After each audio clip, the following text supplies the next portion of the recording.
30 days of taking cold showers every day. I don't know about you guys, but this is not a challenge that I really wanted to take on. However, for the sake of you guys, and also because it was just an interesting thing to test out, I decided to take a cold shower every single day for 30 consecutive days.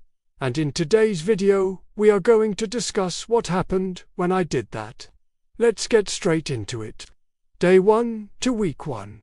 So, on the first day, my aim was to last only 1 minute under the cold water. The temperature outside at that time was about 28 degrees Celsius, so it was quite hot. So I went into the shower with the mindset that it's gonna be hard, but I can probably do it. As soon as the cold water hit my body though, I regretted everything. My whole body started shaking uncontrollably, and I could feel myself starting to panic. I tried to focus on my breath and remind myself why I was doing this in the first place. After 30 seconds, the shaking started to slowly go away, and I felt myself relaxing into the cold water. When the buzzer went off after 1 minute, I got out of the shower feeling accomplished. It was by far one of the hardest things that I have ever done. It might have been the heat outside making it worse, but I was curious to see how the next few days were gonna go. On the second day, I told myself that since I was able to do 1 minute the day before, I should be able to push myself to 2 minutes. This time around, the temperature outside was around 25 degrees Celsius. So, I thought that it would be a bit easier than the day prior. I was wrong. Once again, as soon as the cold water hit me, my body started shaking like crazy.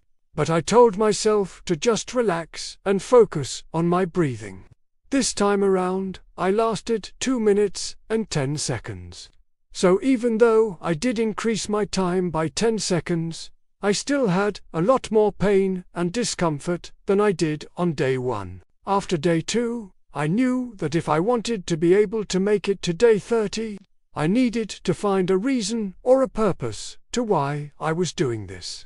That's when I decided that I wanted to test out all of the health benefits that people talk about when it comes to cold showers. I looked up all the research studies on the topic and made a list of all the benefits that were actually backed by science. I wrote them down on a post-it note and stuck it right above my shower head, so that every time I took a cold shower, I would read them. The benefits that I found were increased metabolism, increased alertness, improved mood, reduced stress, better skin and hair, faster recovery from exercise, and improved sleep quality.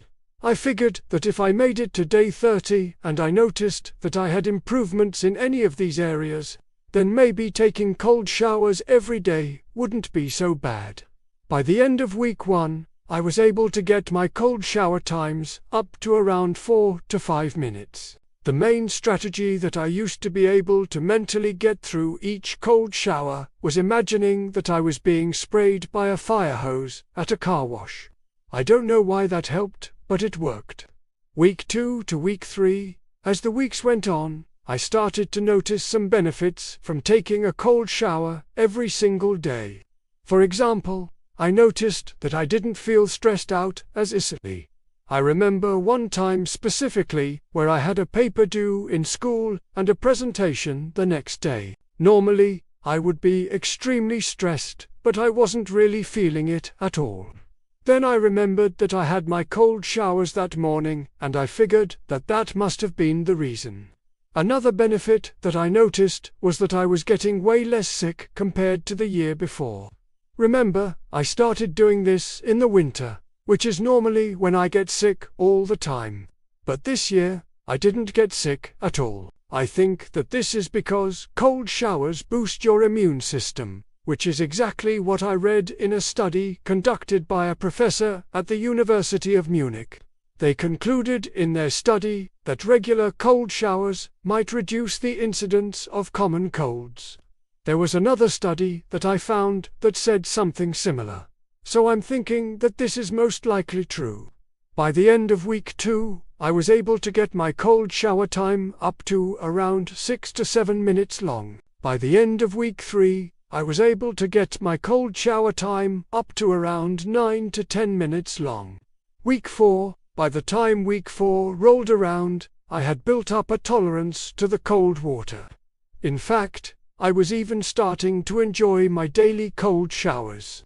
Now, there are a few reasons as to why I think I was enjoying them.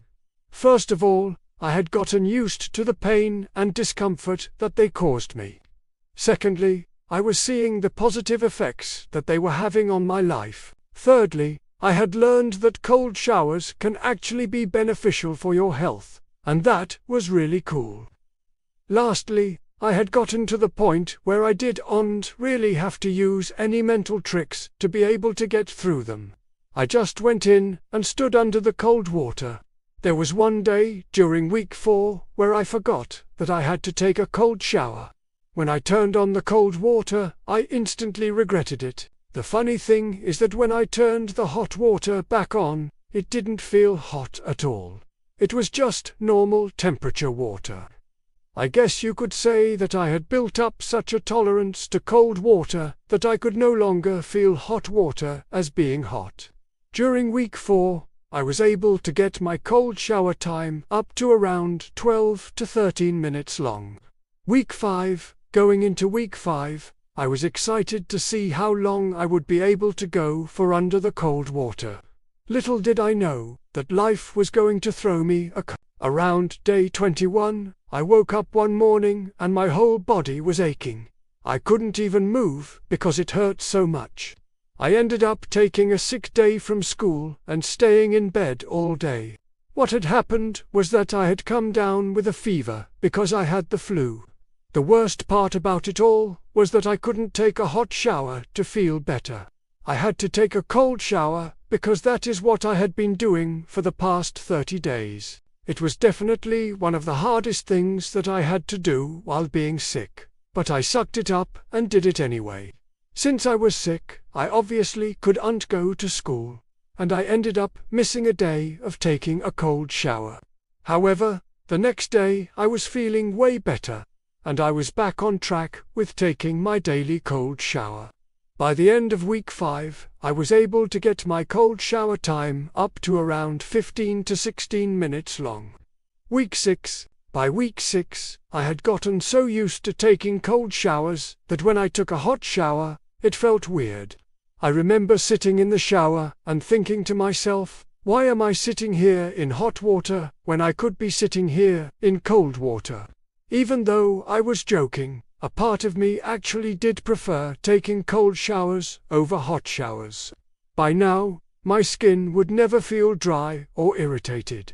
Also, my hair would always feel clean and fluffy. I think that a big reason as to why my skin and hair were unsuffering was because I was using a cold shower oil. The oil that I used was from a company called Soul and Origin. By the end of week 6, I was able to get my cold shower time up to around 20 to 21 minutes long. Final thoughts. At the end of the 30 days, I can honestly say that I felt healthier both mentally and physically. I slept better, I had more energy throughout the day, my mood was more consistent, and I was in better physical shape. I will continue to take cold showers every day because of all the benefits that I have experienced firsthand. And if you want to try it out yourself, I would definitely recommend giving it a shot. You might not see results immediately, but stick with it and you will start to notice changes in your habits, energy levels, productivity, and overall well-being. I hope that you enjoyed this video. If you did, please make sure to leave a like. Thank you so much for watching, and I'll see you guys next time.